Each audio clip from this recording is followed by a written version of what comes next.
Chapter 1. The Cryo Tomb in the Void. The derelict station floated through the abyss of space, its once proud structure now a ruin swallowed by darkness.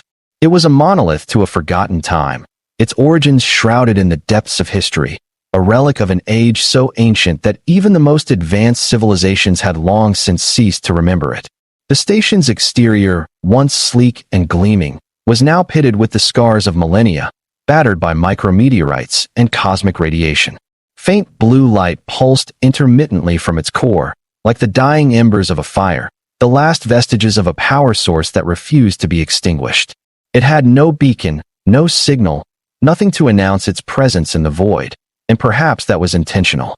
A tomb should remain undisturbed. But fate had other plans. The scavenger vessel Valkyrie had not come seeking history, nor had its captain any interest in the ruins of forgotten empires. Elias Kane was a man of practicality, a veteran of the dead zones, and he had seen countless abandoned stations before. They were usually little more than drifting graveyards, picked clean by looters centuries prior. Yet, as he sat in his cockpit, eyes scanning the anomaly displayed on his ship's interface, he knew this station was different. It wasn't just a dead husk. Something inside was still alive. The readings defied logic. One of the cryopods, buried deep within the station's labyrinthine halls, was still active. Not just active, but occupied. Kane's brow furrowed as he adjusted the scanner's resolution, confirming what his instruments insisted was true.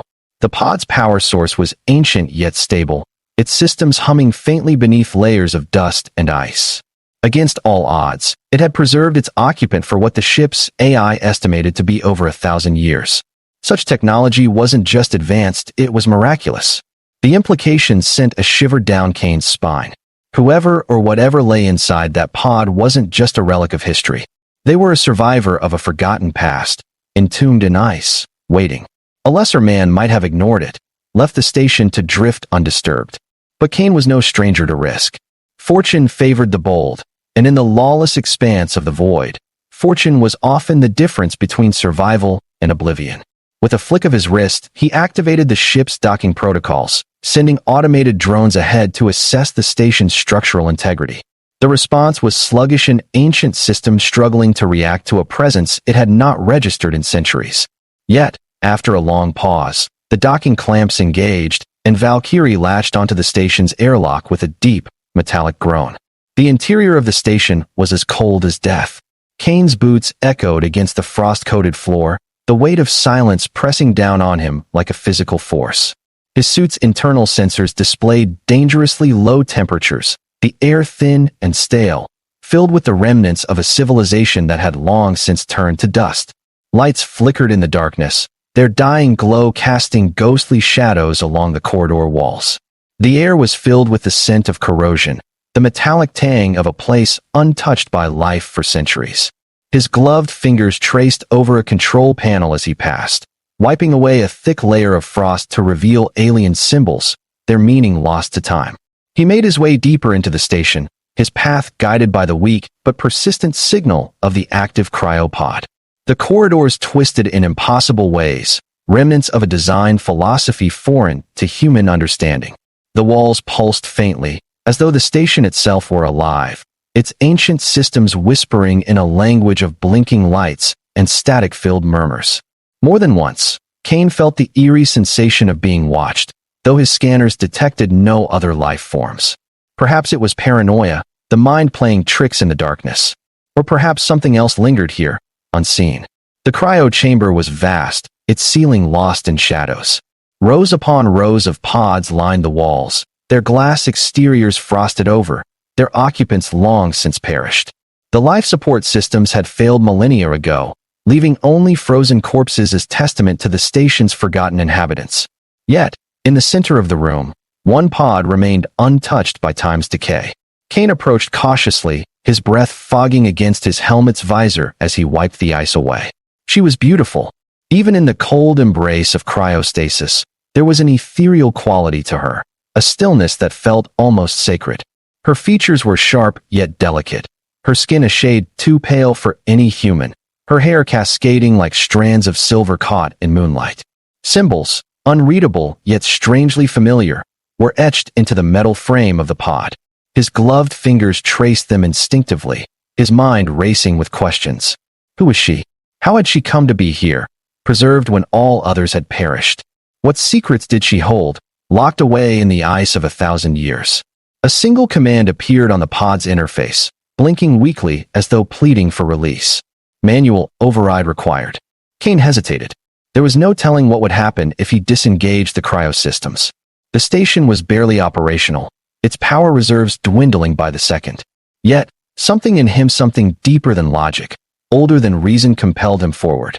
He reached out, his fingers brushing against the controls, the cold biting even through his insulated gloves. The system protested, ancient machinery grinding against the weight of time, but then, a hiss of steam, a sudden rush of heat. The pod's systems disengaged with a final, defiant gasp, and the frost began to melt. The woman stirred. Her eyes fluttered open, and in that moment, 1,000 years of history unraveled. A deep shudder ran through the station, a vibration so low that Kane felt it in his bones before he heard it. The ancient systems groaned in protest, as something dormant, something forgotten, was being forced to wake. The frost that coated the cryo chamber's walls cracked and split, the ice fracturing like old glass as the temperature began to rise ever so slightly. Kane stepped back as the pod's translucent barrier lifted with agonizing slowness, mist curling around its edges as freezing vapors bled into the air. The woman inside, the impossible, beautiful survivor of another era, shifted slightly, her breath shallow, her chest rising in hesitant, uneven intervals. Then, her fingers twitched. Kane felt the moment stretch between them, time warping as his mind processed the impossible sight. He had woken something ancient, something left behind in a void of ice and silence. She was no relic, no corpse, perfectly preserved in stasis. She was alive. A sharp gasp tore from her lips as her body convulsed, the sudden intake of air sending a violent shudder through her frame. Her limbs trembled as warmth returned to her, and Kane reached forward instinctively, catching her before she could collapse. Even through his gloves, he could feel the unnatural cold radiating from her skin. She was freezing, her body struggling against the centuries that had imprisoned her. Her eyes snapped open. Violet. Not just a color, but an entire cosmos captured in those irises, deep and vast, swirling with an intelligence that had not dimmed despite the passage of time.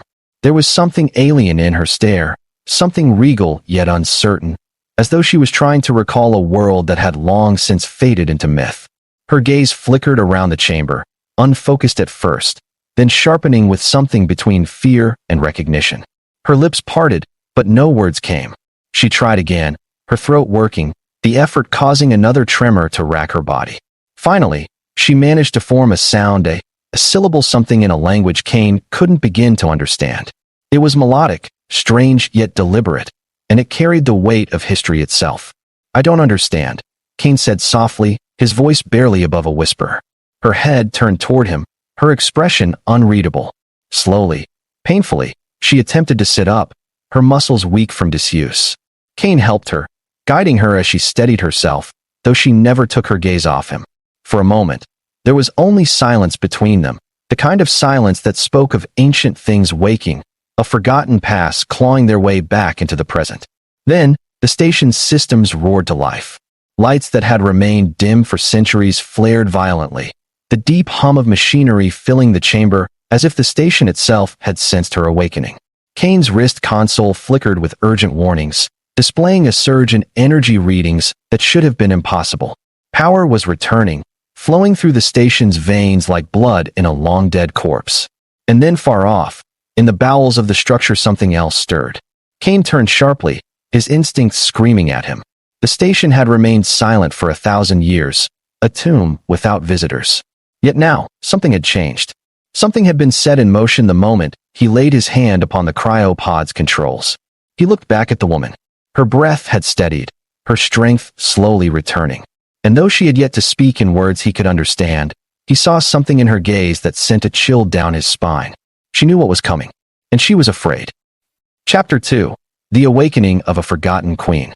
The pulse of the station was no longer a gentle hum but a deep, resonant rhythm that shook the walls like a slumbering beast stirring from its long rest. Kane's pulse quickened as his ship's AI flooded his wrist console with alerts. Energy levels were spiking across the station. Systems long thought dead were surging back to life. The very air seemed heavier now, charged with an unseen force. And yet, the woman beside him remained silent, her fingers gripping the edge of the pod as she slowly tested the strength of her own limbs. He watched her cautiously. The way she moved, the way she studied her surroundings, there was something distinctly unfamiliar in her demeanor. She was not just another survivor. She carried herself like someone who had once commanded authority, someone who had not merely lived in this station, but had ruled it. Her gaze flickered to him, assessing, calculating. Then, with an effort that seemed both painful and determined, she spoke again. This place. Her voice was soft, accented in a way that was entirely alien, yet the words this time were understandable. Kane's breath hitched. You speak my language? She frowned, her lips pressing together as if trying to piece together a memory long buried. No, I learn. She tapped her temple lightly, her expression tightening. Your mind. It reaches. I listen. His stomach twisted at the implication. He had heard of psychic species before, of beings who could pluck words and meaning from the air like strings on an instrument. But none had ever been human-like. And none had ever been found frozen in a forgotten ruin like this. Who are you? He asked carefully. She hesitated. Her fingers traced the markings on the edge of the cryopod, the alien glyphs glowing faintly under her touch. A sadness flickered across her face so quick, so fleeting that he almost missed it. I was. She exhaled, closing her eyes briefly before looking at him once more. Queen. Kane stiffened. That single word carried more weight than he had expected. A queen. Not a scientist, not a soldier, not an explorer. She had been royalty. And yet, she had been entombed here, left in the cold for 1,000 years. Queen of what? He pressed. Her expression darkened. She reached out, and before Kane could react, her fingers brushed against the side of his face. A flash images bursting through his mind like a flood breaking through a dam. He saw a city of glass towers, their structures impossibly elegant, rising high above a planet of violet oceans and golden skies. He saw ships unlike anything humanity had ever built, sleek, shimmering constructs of pure energy, moving through the stars with effortless grace. And then he saw war. A sky darkened by fire, the towers crumbling, the oceans boiling into steam as ships alien, monstrous descended from the void. He saw people running, screaming. He saw her standing upon a balcony, eyes filled with sorrow as the end of her empire unfolded before her. And then, he saw the station, this station, her last sanctuary. She pulled back sharply, the connection severing, leaving Kane gasping for breath. The vision had felt real, tangible, as if he had lived it himself. Her eyes burned with quiet grief. Queen. Of nothing now. Kane swallowed, his mind racing. She wasn't just a survivor. She was the last remnant of an empire that had died long before humanity had even reached the stars. And somewhere, deep within the station, something else had woken with her. Something that was coming for them both. The moment between them stretched, thick with the weight of history and the unspoken truths that lay buried beneath the ruins of time. Kane steadied himself, his mind reeling from the psychic aftershocks of what he had just witnessed. The sheer scale of her memories, the depth of loss that radiated from her, it was almost too much to comprehend. Yet, the way she stood now, regal despite her exhaustion, told him that she had carried this grief for far longer than he could imagine. She was the last of her kind, a queen without a throne. Kane exhaled sharply, forcing himself to focus. If this was your station, then why were you he gestured to the now-drained cryopod. Why were you left behind? She did not answer immediately. Instead, she turned, her gaze sweeping across the chamber, taking in the newly illuminated symbols that flickered along the curved walls. It was as if she were reading an old, half-forgotten script. Slowly, she raised a hand, tracing one of the glyphs with her fingertips. A shiver ran through the metal, and a whisper of sound filled the chamber, a voice, distant, layered, ancient. It spoke in her tongue, low and mournful. She closed her eyes as the message echoed. Kane could not understand the words, but the emotion within them was unmistakable. Regret. Farewell. A final command. When the message faded, she exhaled, her breath unsteady. I was not meant to wake, she said at last, her voice hollow. This station. It was my tomb. My people. They sealed me here, not out of cruelty, but out of duty. They feared what would come if I lived. Kane frowned, unease curling in his chest. Feared what? A moment of silence. Then, she turned to face him fully, violet eyes locking onto his. Me? Kane stiffened. Before he could speak, another tremor shook the station, this one stronger, more violent. A distant rumble echoed through the corridors, like the groan of something massive stirring beneath layers of ice and steel. His wrist console flared with new warnings. Unidentified movement. Power surges beyond the chamber. Something else was waking. She lifted her chin slightly, her expression unreadable. It has begun. Kane's instincts screamed at him. What has?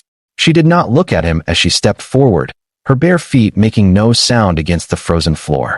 The ones who sought to destroy us.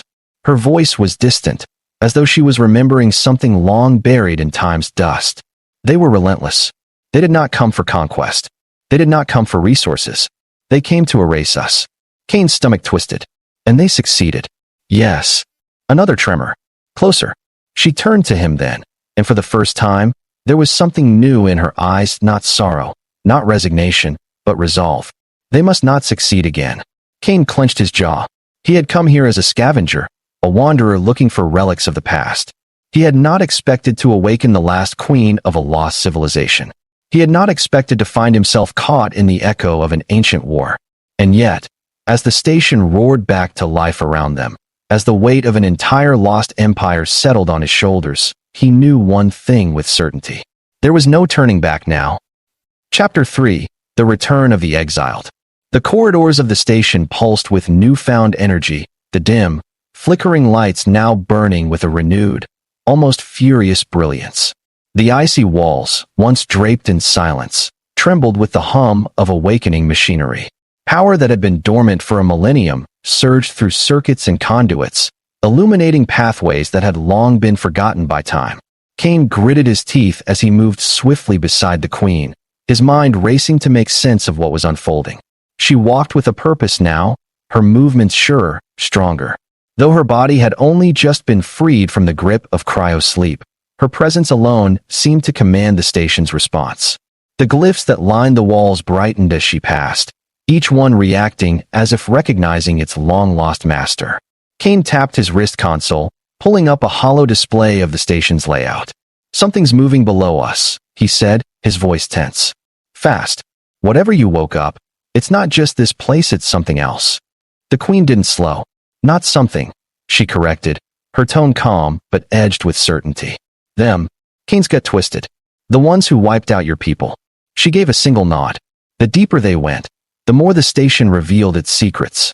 The hallways expanded, shifting from the stark, metallic passageways Kane had expected into something far grander. Vast murals stretched along the walls, depicting a history long erased from the stars. He saw towering figures wreathed in golden light, hands raised toward a massive celestial gate. He saw ships unlike any in the galaxy, sleek and majestic, moving through the void like birds across an infinite sky. And then, the images darkened. Shadows crept into the art, monstrous shapes clawing at the light, tendrils of void swallowing entire worlds whole. Then, at the center of it all, the queen stood on a great throne, light radiating from her hands as she faced the darkness. The final stand of a dying empire. Kane swallowed hard. "You didn't just rule," he murmured. "You fought them." "I was the last to stand," she said quietly. "And in the end, I lost." A deep, resonant boom sounded from below. Kane's wrist console flared with proximity alerts. "They're here." The queen's expression didn't change. If anything, she looked almost resigned. "No," she murmured. "They never left." A sharp hiss echoed through the corridor. Kane turned just in time to see the walls begin to split open, ancient doors retracting with a slow, mechanical groan. From the darkness beyond, movement. And then they came. At first, they were only shadows, indistinct against the dim glow of the station's light. But then, they stepped forward, and Kane's breath caught in his throat. Tall, elongated. Their bodies were black as obsidian, shifting as though woven from the void itself. Their limbs were too long, their heads devoid of eyes. Yet somehow, Kane felt their gaze cold, hungry, ancient.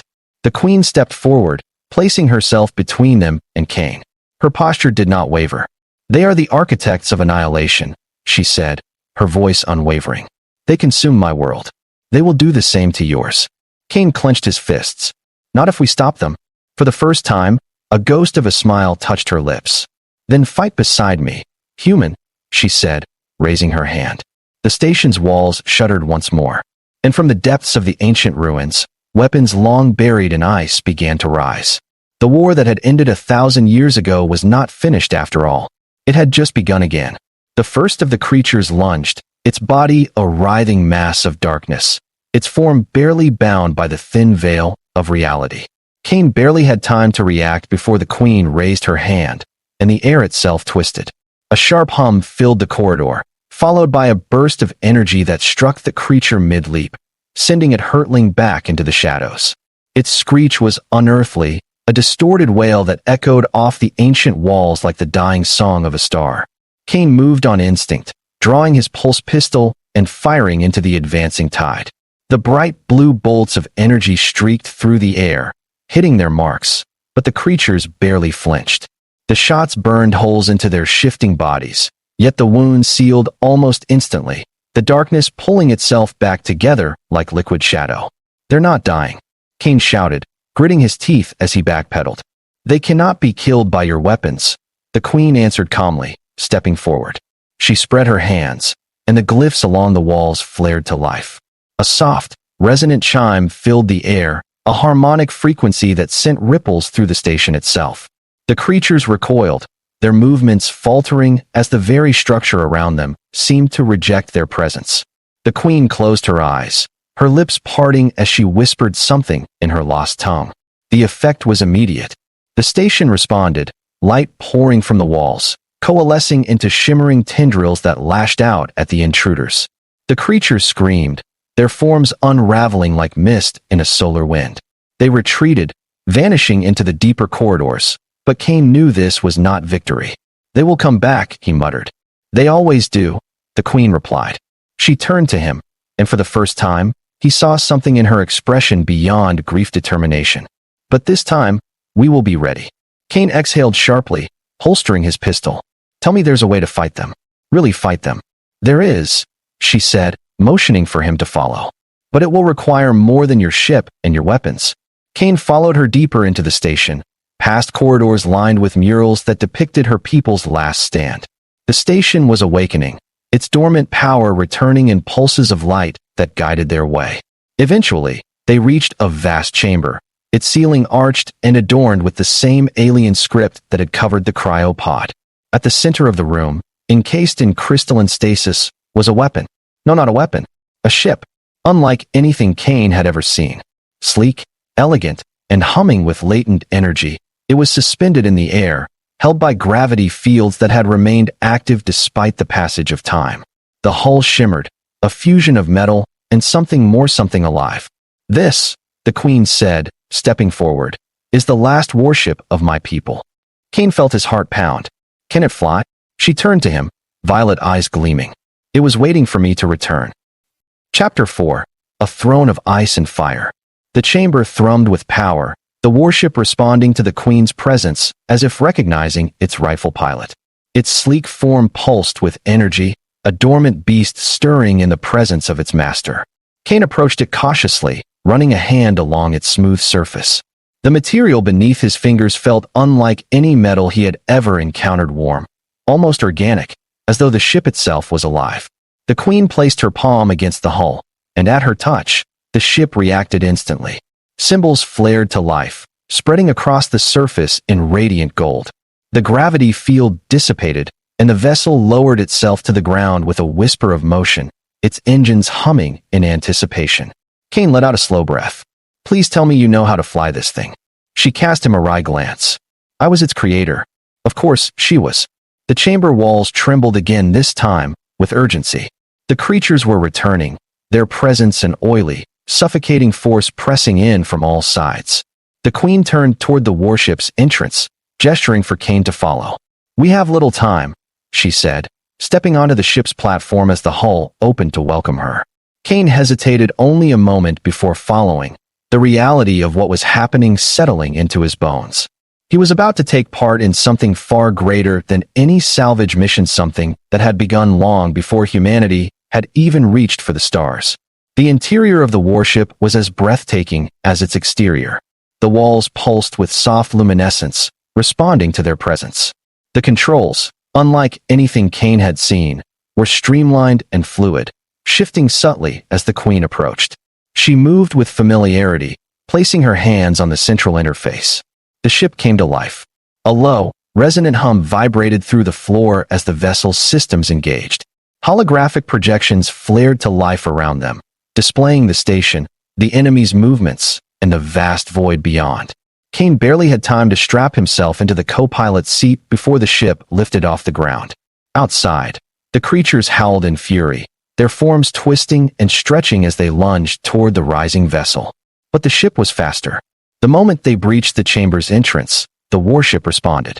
A pulse of energy erupted from its core, cascading outward in a brilliant wave. The creatures disintegrated upon impact, their screeches fading into nothingness. The force sent a ripple through the station, disrupting the ancient architecture, causing the walls to fracture. The ship shot forward, blasting through the collapsing corridors with impossible agility. Kane gritted his teeth as the Queen guided them through the chaos, her hands moving fluidly over the controls as if she were part of the ship itself. The exterior of the station was crumbling, its structure no longer able to sustain the power it had once contained. "We need to get out of here fast," Kane shouted. "Hold on," the Queen replied, and with a flick of her wrist, the warship surged toward open space. They burst into the void, leaving the collapsing station behind. Kane barely had time to exhale before his console flared with warnings. Multiple signatures. Incoming ships. But they weren't human. Kane's breath caught as he looked at the display. A fleet, dozens of vessels, dark and angular, moving with eerie precision. The enemy had arrived. The Queen narrowed her eyes. "They sensed my return." Kane clenched his fists. "What now?" She met his gaze, and for the first time, he saw something in her that had been buried beneath grief and time purpose. "We fight." The warship's engines flared, its weapons locking onto the enemy fleet. The Queen's fingers danced over the controls, her connection to the vessel seamless. Kane steadied himself as the ship surged forward, a lone relic against an armada. But as the first shots were fired, as the battle reignited after 1,000 years of silence, Kane realized one thing. The war wasn't over. It had only just begun. The first barrage of enemy fire tore through the void, dark lances of energy streaking toward them like harbingers of destruction. Kane barely had time to brace himself before the Queen's warship twisted in a maneuver so fluid it defied every law of physics he had ever known.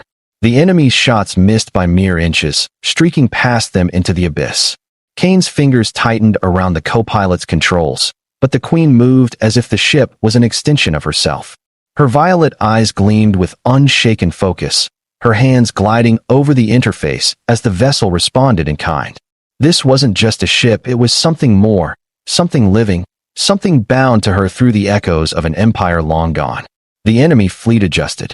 More ships moved into formation, their weapons glowing with the unnatural energy that had once erased an entire civilization. Kane's stomach tightened as he realized the full scale of their forces. This wasn't a small attack fleet. This was an execution force. They had come to ensure that the Queen remained buried forever. But they had made a mistake. They had let her wake up. "Hold," the Queen murmured, her gaze locked on the approaching armada. Kane could feel the tension in the air, the moment before the storm. And then she unleashed hell. The warship responded to her unspoken command, surging forward with impossible speed. It wove between the enemy formations like a phantom, its hull shimmering as it adapted to the chaos around it. Energy rippled through its structure, and then fire. The ship's weapons ignited, releasing golden beams of destruction that tore through the nearest enemy vessels like a blade through silk. The dark ships howled as they were ripped apart, their forms unraveling into nothingness, their energy dissipating into the void. But the battle was far from over. The remaining fleet retaliated. Dozens of ships maneuvered around them, their weapons converging in a synchronized assault. The Queen twisted the ship violently, dodging the first salvo, but Kane could see the problem: there were too many of them. "They're trying to box us in," he shouted. The Queen exhaled sharply, her mind working at an inhuman pace. "Then we break the box." She reached forward, her fingers tapping a command into the interface. The ship shuddered in response, its core flaring with power. Kane's console lit up with unreadable glyphs, warnings flashing across the screens. What did you just dash? The ship vanished. For a single, impossible moment, they were no longer in the battle. The warship phased out of existence, slipping between the cracks of reality itself. Kane's vision blurred, his mind struggling to process what had just happened. Then suddenly they reappeared behind the enemy fleet, moments before they could react. The Queen did not hesitate. She fired again, and this time, the enemy had no time to defend themselves. The golden lances of energy surged forward, cutting through the largest of the warships in a blinding cascade of destruction.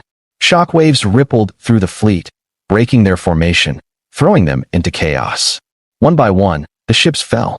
Some tried to retreat, but the Queen did not allow them to escape. Her warship pursued, relentless and merciless, delivering the judgment of a civilization long thought dead. The darkness that had once consumed her people was being wiped away, burned to nothing by the light of their last queen. And then, silence. The void, once filled with the cacophony of war, was now empty. The enemy fleet was gone, destroyed, erased from existence by the force they had sought to eliminate. The Queen let out a slow breath, her fingers easing off the controls. The ship, sensing the end of the battle, powered down its weapons, settling into a gentle hum as it drifted among the wreckage.